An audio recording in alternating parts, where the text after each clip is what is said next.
One flag comes down, another goes up. This is Tel Abyad, a Syrian border town now controlled by Turkey and its proxy fighters, Syrian opposition militias helping to push the Kurds out. 50 kilometers to the south, more flags, these ones representing the Syrian regime and Bashar al-Assad, government forces invited in by a desperate Kurdish leadership, abandoned by the Americans and in search of new protectors. Under the deal, they're expected to move from Manbij in the west all the way to Derik in the east, a town next to the Iraqi border. We're just on the Syrian side of the border right now at the crossing, and what we're seeing is a steady stream of journalists and aid workers heading across the border towards northern Iraq. They know the Syrian army is coming this way and that this part of northern Syria is about to change hands in terms of control yet again.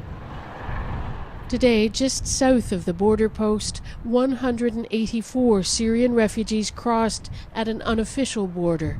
They're now in the care of the UNHCR.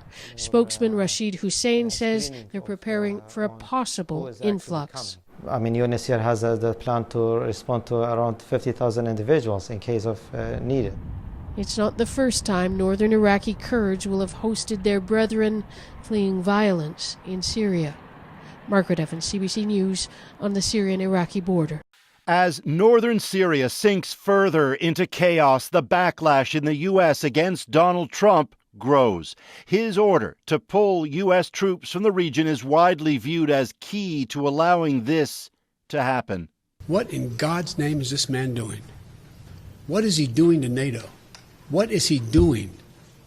It is a shame. It's shameful. I hate seeing what I'm seeing on television with the, yet more killing and marauding of innocent people as a consequence of this one-person decision. And it's not just Democrats. Senior Republican Senator Mitch McConnell, typically a Trump loyalist, today said he has grave concerns. This afternoon, Donald Trump countered critics in both parties, announcing sanctions on Turkish steel and a suspension of trade talks with Turkey. Turkey's action, said Trump in a statement, is precipitating a humanitarian crisis and setting conditions for possible war crimes. I am fully prepared, he continued, to swiftly destroy Turkey's economy if Turkish leaders continue down this dangerous and destructive path. The sanctions that were announced today will continue and will worsen unless and until Turkey embraces an immediate ceasefire, stops the violence, and agrees to negotiate a long-term settlement of the issues along the border between Turkey and Syria. Note critics, Trump now wants an end to something he himself allowed to happen. Meanwhile, back in Syria, the fear grows that all of it will now lead to a resurgence of ISIS, the very reason U.S. troops were in Syria in the first place. Said Trump today, a small footprint of U.S. troops will remain in the country's south, in part to combat ISIS, but the rest, all of them, will be gone from the north within days. Never-ending wars, he tweeted, will end. Paul Hunter, CBC News, Washington. Volatile situation on the Syrian-Turkish border, where an American effort over the past 5 years devolved into new violence just in the last few days. Nick Schifrin is back with that. Thanks, Judy. So what do the latest developments in the fluid situation in Syria and the Middle East mean? For that, we get two views from two longtime Syria watchers. Ted Kattouf was a career diplomat and served as ambassador to Syria under President George W. Bush. He's now president of Amid East, which promotes mutual understanding of the Middle East. And Joshua Landis is the director of the Center for Middle East Studies at the University of Oklahoma and runs the blog SyriaComment.com. Thanks very much to you both. Ambassador Kattouf, let me start with you. The developments in the last few days, Turkish forces, Turkish aligned forces moving south into northern Syria. Syrian government forces moving north now allied with former U.S. partners, Syrian Kurds. How does that affect the U.S. stated goals in Syria, including the enduring defeat of ISIS and starting a political process? Well, I remember that President Obama was severely criticized for pulling out of Iraq in 2011, and many people said that that pull out of U.S. troops led to the rise of ISIS, although some have said it would have happened anyway, had we stayed or not. But clearly there is a clear link between what has just happened and the potential for ISIS to reassert itself in various parts of Syria.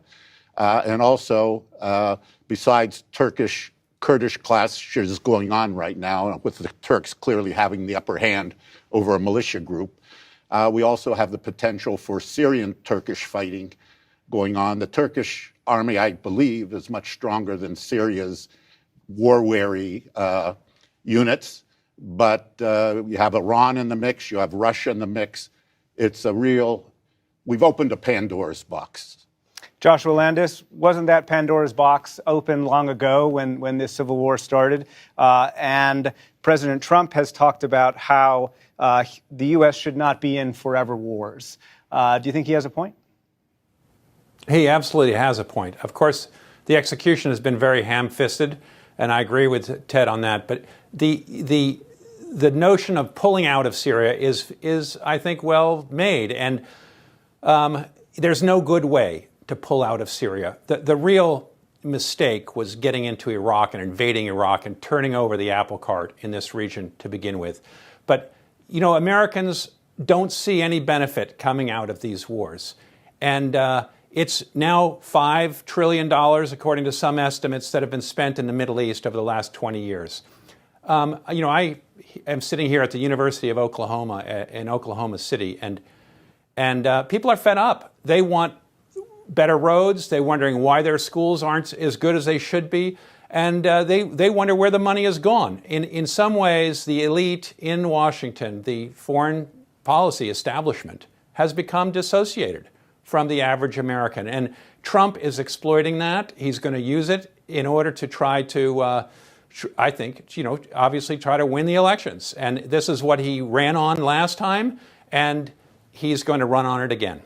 Ambassador Katouf, the Trump administration also makes another point, which is that Turkey has been a NATO ally since 1952, has fought in every war alongside the U.S. since then, and the Kurds were simply a partner, a temporary one at that, to help fight ISIS. So do those arguments have a point? Do the Turks have legitimate security interests here? The Turks have legitimate security interests. And I also want to say I don't disagree with Joshua Landis that eventually we need to get out of these areas, get our troops out. But it's how it's done, the implementation, the impulse of the president talking to Erdogan and then just telling the Pentagon, the National Security Council, pull our troops back, leaving the Kurds totally exposed. And by the way, this is not the first time we've betrayed the Kurds.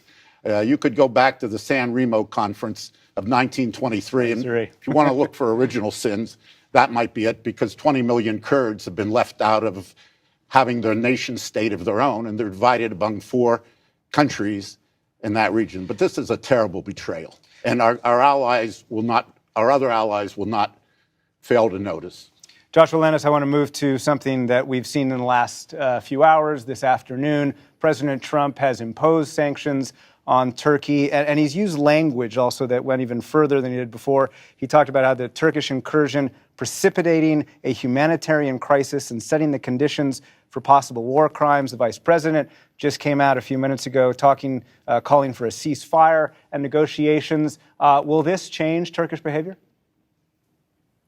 You know, Turkey, unfortunately, this has been so badly handled that you would think that if you're going to sell out the Kurds to Turkey, that you would get something in exchange. Perhaps that Turkey would move closer to the United States, would get rid of its Russian missiles that it just bought. And but that hasn't happened. And now the United States looks like it could be moving into a situation where it's putting sanctions on Turkey, it's thrown the Kurds under the bus, and you wonder, what are we coming away with? Very little. Ambassador Katouf, on what happens next, you mentioned before there could be some confrontation between Turkey and Syria. How serious would that be? It would be very serious, but I think Russia is going to play a role, a very important role in all of this. Russia does not want to have to get its troops involved in defending Syria against Turkey. They're going to be talking to both sides. Both sides are going to listen to Russia. Erdogan is not going to be intimidated right now by sanctions because he wants a cordon sanitaire, and it won't take him forever. He wants a to buffer get that zone done. right along that border. Exactly. And he's going to continue to do that, you think? He will. Joshua Landis, we just heard Ambassador Gatouf mention Russia. What is the state of Russian influence in Syria, and how does that compare to U.S. influence right now? Well, Putin's stock has gone up to the skies now, and Trump has collapsed. In terms of Middle East, we see Putin has gone to Saudi Arabia today. First time a Russian president has gone to Saudi Arabia in over a decade, and he has he's getting the royal treatment. Everywhere we see Middle Eastern countries turning to Russia. Israel has established close relations with Russia, so has Saudi Arabia. Iran, of course, is an ally. Syria, Turkey is an ally. So Russia, Putin in many ways is the man of the hour. He's become the statesman who can talk to everybody. Everybody's looking to him to help to attenuate the conflicts that seem to be multiplying in the Middle East. This is a bad moment for the United States. Trying to get out of the Middle East the way it has been has caused many people to distrust the United States and to wonder, are they an ally that will come to my aid in our time of need?